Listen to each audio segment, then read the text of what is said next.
జగన్ను దూషించటం తప్ప ప్రభుత్వం ఇప్పటివరకు చేసిందేమీ లేదన్నారు మాజీ మంత్రి పేర్ని నాని.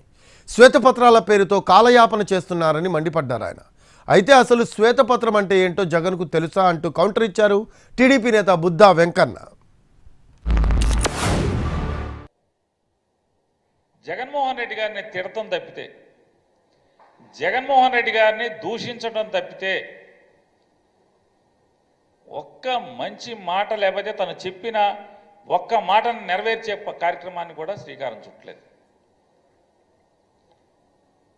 ఆయన ఎంతసేపు జగన్మోహన్ రెడ్డి గారిని దూషించటం, అనరాని మాటలు అంటాం, మూర్ఖుడు అంటాడు, లేదా వ్యక్తిత్వ హననం చేస్తూ దూషిస్తాం. శ్వేతపత్రాలు మొదలుపెట్టాడు ఆయన. ఇవన్నీ ఏంటంటే కాలక్షేప బఠానీలు. ఈ శ్వేతపత్రాలన్నీ కూడా రోజులు హరించటానికి తప్పితే, కాలక్షేపానికి తప్పితే ఈ రాష్ట్రానికి ఏమన్నా ఉపయోగపడేది ఒక్కటన్నా ఉందా? ఒక పుడింగి మాట్లాడుతున్నాడు పేర్ని నాని. జగన్మోహన్ రెడ్డి రాసిచ్చినటువంటి స్క్రిప్ట్ శ్వేతపత్రాల గురించి మాట్లాడుతున్నారు. శ్వేతపత్రం అంటే ఏంటో జగన్మోహన్ రెడ్డికి తెలుసా?